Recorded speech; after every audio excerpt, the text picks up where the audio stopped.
friends, yes, but looking at those trees, I thought, my goodness, they represent something that is foreign to me, which, yes, is known to some of the people here, but is a bit strange. And again, in teaching, we can meet theories, we can meet ideas, we can read things, and sometimes they feel strange to us. And sometimes, like in that photo, you can't see the path through. You're not quite sure where you're going. You know, somebody gives you a new course book or a new bit of digital material, and you don't quite see how you're going to use it, how you're going to go through it. And sometimes the trees get in the way. They obscure the landscape. Those trees are Italian trees. This is very, very international. I know where that place is, and beyond those trees there's the most beautiful valley, but the trees are getting in the way. And again, sometimes the ideas that we encounter when we're teaching get in the way of what we're trying to do. So we'll get away from trees for a bit. What I think is important when you're teaching or training people is that you navigate. You make a path for yourself. You know where you're going. You know what you want to achieve. But at the same time, you listen to other people. You think. You reflect. And those are all the sort of things I had to do when I was revising the book. I didn't go in thinking, that's what I'm going to do. I did a lot of thinking and discussion and talking to people.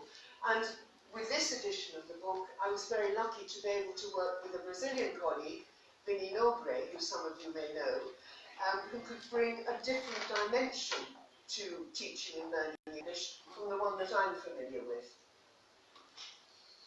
So, how do we navigate? Well, I think we can navigate by asking questions. And being a language teacher, WH questions are pretty useful.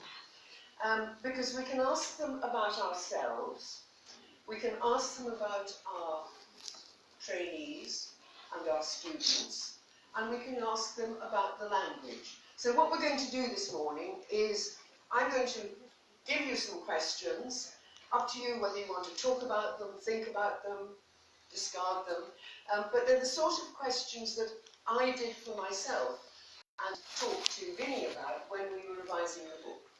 And I hope this can be interactive, but don't feel you have to talk. So the first thing is, what about us? Who are we? Presumably, we're all connected with English language in some way. Some of you will be here as students. Some of you will be here as teachers. Some of you may be here as trainee teachers. Some of you may be here because you're selling books. Some of you may be here because you're training teachers, and so on. But we've all got a link with the English language. And what we do with it depends on who we are. And this is also very important when you think about your learners. When you think about trainees. And it's very good to think back to your own experience. Now, if you can think back to when you began learning English. Maybe not very long ago for some people, maybe a long time ago for other people. I spoke English as a child, obviously. I was born in Britain. At school, when I was 11, I learned French.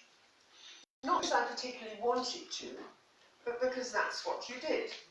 You learned, you did history, you did maths, you did geography, and you did a language. And in our case, most cases, it happened to be French. So we didn't have any choice. It was before people travelled a lot. So learning French didn't represent for me going to a foreign country called France. It was a school subject. I liked the French teacher. She was very, very good. And I became actually pretty good French. But I didn't have any choice in it. It was there, you had to do it. After 3 years, we had a choice of adding a second language. And I was told that we could choose either German or Spanish. I said, right, and some of my friends said, I want to learn Spanish.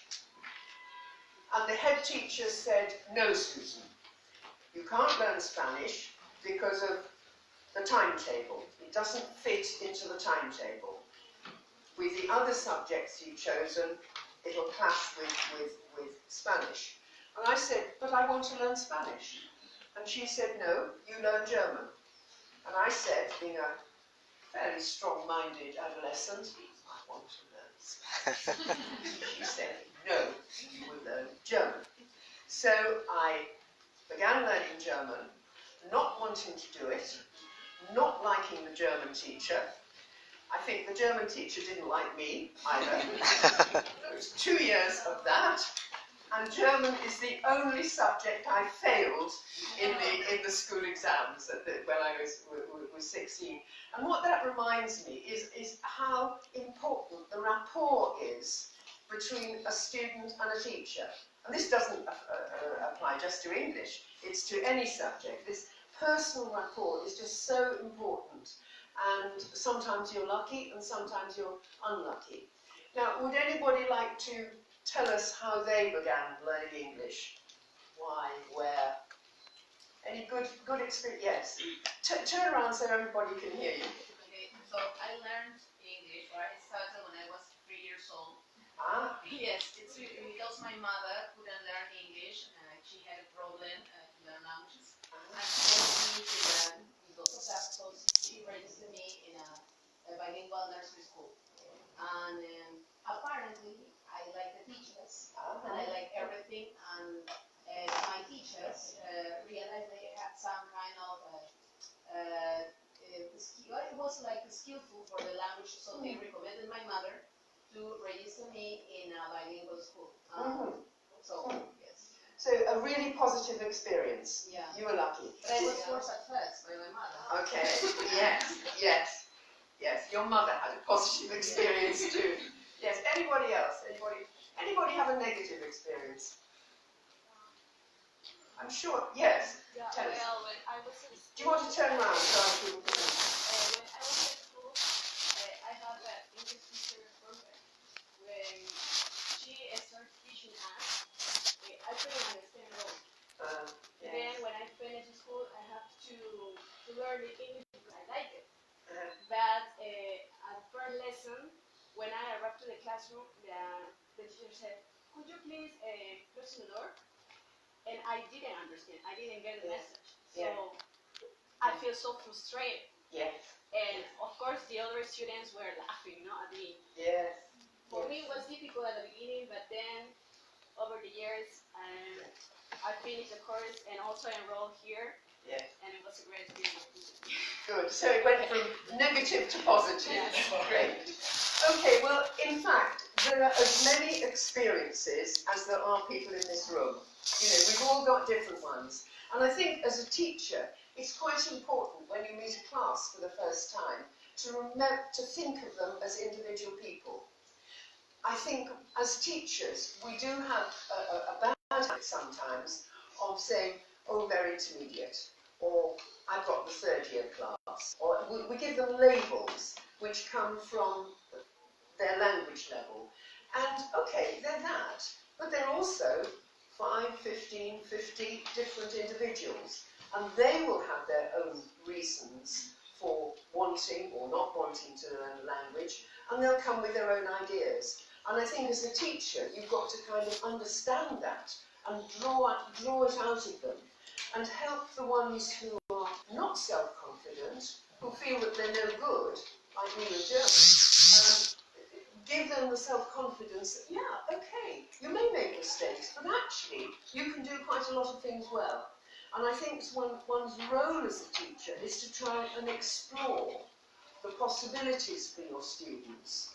And because the world is changing so much, and this is something I'll come back to in a minute, the possibilities of using English now are many, many more than they would have been 20 years ago, would be my suspicion.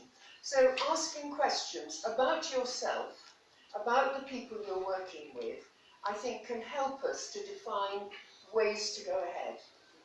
I should have said, please, as I'm going along, if you want to ask a question or disagree with anything, do say, just wave at me, because we don't have to wait until the end.